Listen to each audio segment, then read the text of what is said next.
Ainsi donc, Christ ayant souffert dans la chair, vous aussi armez-vous de la même pensée. 1 Pierre 4, 1. Ainsi que ceux qui souffrent selon la volonté de Dieu remettent leur âme au fidèle Créateur en faisant ce qui est bien. 1 Pierre 4, 19. Sois fidèle jusqu'à la mort, et je te donnerai la couronne de vie. Apocalypse 2, 10. Nous sommes occupés du grand besoin de Dieu, celui d'avoir un peuple qui soit sa propriété. Et nous avons dit plusieurs fois que nous devons trouver dans ce peuple les traits, le caractère et la mentalité de Christ. Il doit y avoir donc dans un tel vase un transfert spirituel de ce qui est vrai de la personne de Christ, et cela par la vie.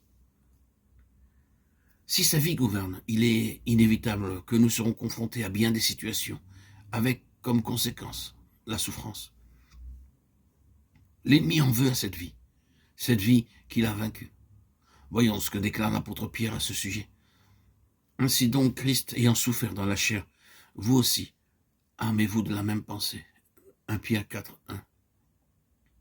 Ce qui nous est dit nous concernant, c'est que nous avons à nous armer de cette pensée qui, lorsqu'elle est acceptée dans notre cœur, devient une arme redoutable contre le diable. Et la meilleure stratégie pour faire échouer ses plans. C'est pourquoi la pensée de souffrir pour son nom doit être choisie délibérément par ceux qui désirent et veulent servir leur maître de tout leur cœur. S'armer de la pensée de souffrir pour lui est toujours la conséquence d'un don entier et intégral de notre vie à Christ. Cette pensée ne peut et ne sera jamais acceptée par un cœur partagé.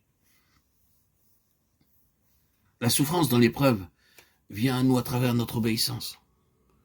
Sans l'épreuve de la souffrance, nous ne posséderons que très peu d'or spirituel en nous-mêmes, et nous ne serons que d'une utilité relative pour lui.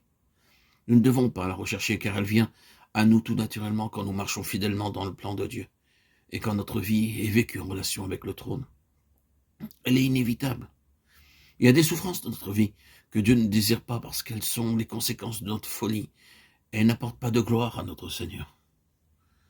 Paul, qui avait tant souffert, ne faisait aucun cas de sa vie pourvu qu'il accomplisse avec joie sa course, a anéanti le plan du diable par sa foi et sa détermination à marcher en dépit de tout.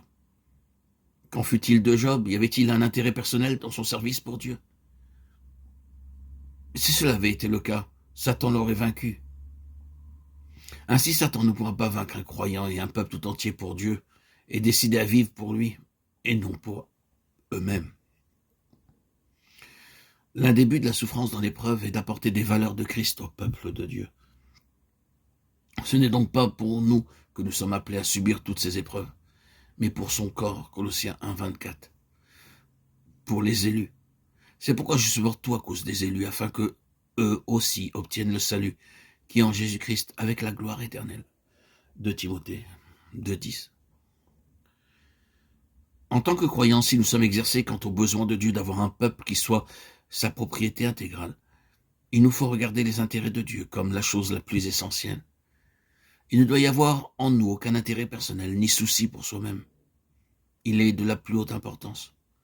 Que nous puissions lui dire jour après jour, Seigneur, tu peux voir au fond de moi-même que je ne fais aucun cas de ma vie. Ce qui est pour moi le plus précieux, c'est de satisfaire ton cœur. Quelles que soient les voies choisies pour moi, je veux les suivre jusqu'au bout sans murmurer. Mais te suivre avec joie, oui, je le veux pour toi. Ainsi, un peuple qui soit sa propriété est animé de l'esprit de Christ. C'est un peuple qui, comme Christ, est prêt à souffrir pour son nom. Le diable essaiera de nous lasser à travers les épreuves, mais demeurons déterminés et résolus. Remercions-le de tout cœur. Soyons reconnaissants pour tout le nécessaire qu'il nous donne, et soyons prêts à accepter aussi quand il nous manquera. Cela fait partie de sa souveraineté pour faire de nous un peuple digne de lui-même.